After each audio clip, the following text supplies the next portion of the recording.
Would he close down the oil industry? Would you close down the oil industry? By the way, I would transition from the oil industry, yes.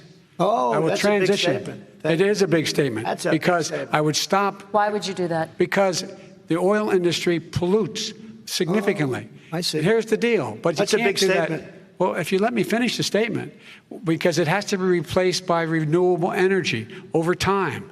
And I'd stop giving to the oil industry, I'd stop giving them federal subsidies. He won't give federal subsidies to the gas, excuse me, to solar and wind. Yeah. Why are we giving it to oil industry? We actually do give it to solar and wind. And that's maybe the biggest statement in terms of business. That's the biggest statement. Okay. Because basically what he's saying is he is going to destroy the oil industry.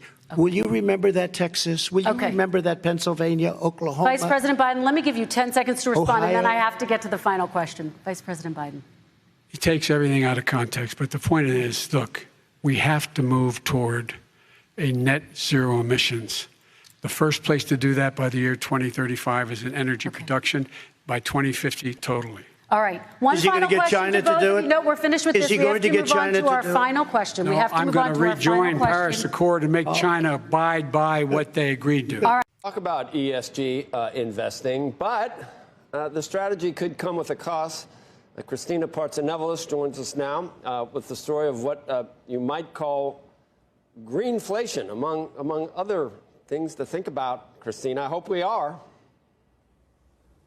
Well, I'm going to get to those numbers to see if we are or not. But Americans get roughly about 80% of their energy from fossil fuels, such as coal, petroleum, and natural gas. And with so many itching to travel right now, demand for oil is expected to keep rising in the years ahead. But analysts at JP Morgan say right now as much as $600 billion must be invested in oil by 2030 to keep up with demand. But you've got banks, firms like BlackRock, funds like the Harvard Endowment Fund, who promise not to do as much traditional energy investing as they once did, preferring to focus on renewable energy sources that aren't as damaging to the environment. But a focus on ESG, environmental, social, and governance, is driving a credit crunch for oil and gas companies. And some argue that transition isn't cheap. The problem with ESG is it's promising cake with no calories. All the good stuff with no sacrifice.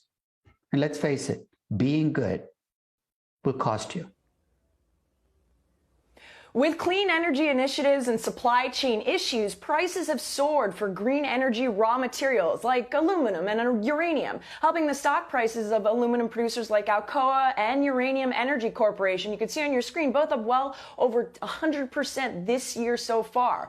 But coal-related job losses loom in energy-producing states like North Dakota and Wyoming, for example. And you can see this bar chart on your screen, just how many coal mines actually remain in the United States over the past decade. But many argue the short-term losses will be offset by increases in carbon-low sectors like solar and the electric grid. Listen in. I think it's important to note that those increased investments in infrastructure will be outweighed by decreases in costs of energy. So the overall system-wide cost of electricity should be balanced out. Companies that fall behind the green technology curve or stick to dirty sectors could see their access to capital markets turned off. But ESG advocates say the short-term costs, as we just heard, are just a feature of going green.